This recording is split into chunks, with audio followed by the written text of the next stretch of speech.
अस्सलाम वालेकुम welcome to एमराद। दोस्तों, बात आज हम करने जा रहे हैं जी F-17 ब्लॉक 3 के हवाले से और F-16 ब्लॉक 52 के हवाले से। पाकिस्तान एयरफोर्स के पायलट का एक स्टेटमेंट है जो सोशल मीडिया पर इस वक्त काफ़ी गर्दिश कर रहा है। लेकिन इस स्टेटमेंट के अलावा भी कुछ इन्फॉर्मेशन है, एक आर्टिकल इसके हवाले से पब्लिश किया गया और वो आर्टिकल इस हवाले से था कि दुबई एयर शो में जी F-17 को लेकर क्या क्या नई चीज़ें एक्सप्लोर करने को मिली, और उसी आर्टिकल में ही पाकिस्तान एयरफोर्स के पायलट का ये स्टेटमेंट है। अब इस स्टेटमेंट को कई लिहाज से मिस इंटरप्रेट भी किया जा सकता है, या सोशल मीडिया पर कभी कभी जब हम एक स्वीपिंग स्टेटमेंट देते हैं उसमें हम इस स्टेटमेंट को गलत तरीके से भी पेश कर सकते हैं, या किया जा सकता है या किया जा रहा भी है कई जगह पर। स्टेटमेंट कुछ यूँ है कि जो F-16 ब्लॉक 52 प्लस हैं पाकिस्तान एयरफोर्स के पास, ये काफ़ी ज़्यादा एंशियंट हैं या इन्फीरियर हैं जी F-17 ब्लॉक 3 की निस्बत। लेकिन यहाँ जो लफ्ज़ यूज़ किया गया है या ज़्यादा फोकस है वो एवियोनिक्स के मामले में है। दूसरा, इस आर्टिकल में और क्या क्या बातें की गई हैं, इन तमाम चीज़ों पर बात करते हैं। सबसे पहले तो ये आर्टिकल बुनियादी तौर पर जी F-17 थंडर को लेकर है, जिसमें इसकी दुबई एयर शो में पार्टिसिपेशन को मौजू बनाया गया है और इस पर सारी बात की गई है। इस दुबई एयर शो में तकरीबन 13 से 17 नवंबर के दरमियान ये एयर शो चला था और उसमें जी F-17 थंडर ब्लॉक 3 ने एक यूनिट ने हिस्सा लिया था और बाकी दो थे जी F-17 ब्लॉक 2। इसमें नंबर 16 स्क्वाड्रन के एक पायलट का बयान आता है और इसमें वो ये कहते हैं कि इस ब्लॉक 3 में KLJ-7A active electronically scanned array radar मौजूद है, और उसके अलावा wide angle head up display and इसमें Chinese helmet mounted display and sight system को यूज़ किया गया है। इसमें एक इंटरनल इलेक्ट्रॉनिक वॉरफेयर सिस्टम है और उसके साथ साथ सेल्फ प्रोटेक्शन जैमिंग पोर्ट्स को कैरी कर सकता है। यहाँ जो इंजन की बात की गई है वो ये आर्टिकल कहता है कि इसमें RD-93MA इंजन है जो कि 5000 पाउंड की ज़्यादा थ्रस्ट प्रोवाइड करता है। अब अभी तक बात की जाए तो RD-93MA की पहली जो इससे पहले एक अपडेट आई थी वो आई थी 2022 में। उसके बाद से लेकर अब तक ऑफिशियली RD-93MA की कोई अपडेट नहीं आई। और इससे पहले जो एक वीडियो भी सोशल मीडिया पर डाली गई थी पाकिस्तान के एक एविएशन फोटोग्राफर की तरफ से, उस पर मैंने डिटेल्ड वीडियो बनाई हुई है, उसका लिंक डिस्क्रिप्शन में दे दूंगा। और उसमें मैंने RD-93MA इंजन के हवाले से सारी क्लैरिफिकेशन दी हुई है।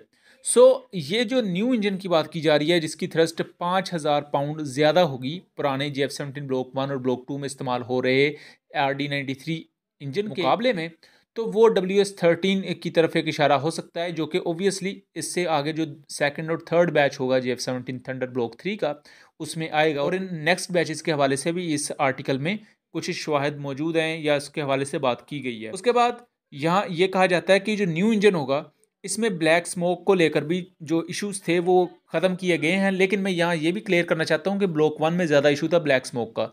ब्लॉक 2 को अगर आपने उड़ता देखा हो तो वो ब्लैक स्मोक ऑलमोस्ट नहीं छोड़ता, और ब्लॉक 3 को भी अगर आपने एक दो दफ़ा उसकी थोड़ी सी क्लिप्स हैं तो मैंने नहीं देखा कि ब्लॉक 3 ब्लैक स्मोक खारिज कर रहा है। लेकिन ये जो स्मोक होती है इंजन में से दुनिया के हर एयरक्राफ्ट में से निकलती है, ख़ासतौर पर जब वो शार्प टर्न लेता है। इस पर अगर आप चाहेंगे तो मैं अलहदा से आपको वीडियो बना के बताऊंगा, और उसमें जितने भी मेरे पास क्लिप्स हैं यूरोफाइटर टाइफून के हैं, इवन J-20 के हैं, F-22 के भी हैं, तो उनकी मैं आपको दिखाऊंगा कि उनमें से भी इवन थोड़ी थोड़ी स्मोक निकलती होती है। अगर उस एयरक्राफ्ट को सर्टेन एंगल से देखा जाए तो फिर आपको वो स्मोक वाजे नज़र आएगी, अदरवाइज वो इतनी ज़्यादा वाजे नहीं होती। यहाँ उसके अलावा वो ये बात करते हैं कि जी F-17 थंडर में वेपन्स को थोरोली इन्हेंस किया गया है, इसकी वेपन आर्सेनल को इन्हेंस किया गया है। यहाँ PL-10 मिसाइल को कंफर्म करते हैं। उसके बाद PL-5E2 की भी बात करते हैं। PL-5E2 मौजूदा जी F-17 block 1 block 2 block 3 use कर रहे हैं, और ये शॉर्ट रेंज मिसाइल भी high of bore side capability रखता है एक हद तक, बहुत ज़्यादा नहीं, PL-10 की तरह नहीं, लेकिन एक minimum high of bore side की कैपेबिलिटी रखता है। उसके बाद यहाँ PL-15 मिसाइल की बात करते हैं और उसकी रेंज को कहा जाता है कि PL-15 missile up to 150 kilometres की रेंज प्रोवाइड करता है। और यहाँ मैं एक और चीज़ वाज़े आपको बता दूँ कि जो मिसाइल्स की रेंजेस होती हैं ये एग्जैक्ट नहीं होती।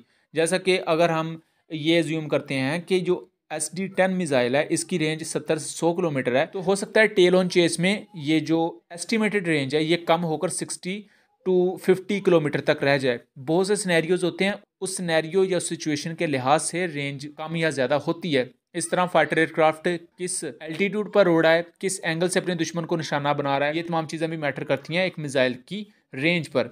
उसके बाद आगे बात की जाती है कि जो नेक्स्ट 30 जी F-17 थंडर ब्लॉक 3 हैं वो भी बहुत जल्द फिनिश कर दिए जाएंगे। इनके 50 एयरक्राफ्ट पाकिस्तान एयरफोर्स को बहुत जल्द डिलीवर किए जाएंगे। उसके बाद जो पुराने ब्लॉक 1 और ब्लॉक 2 हैं उनकी अपग्रेडेशन का आगाज़ होगा।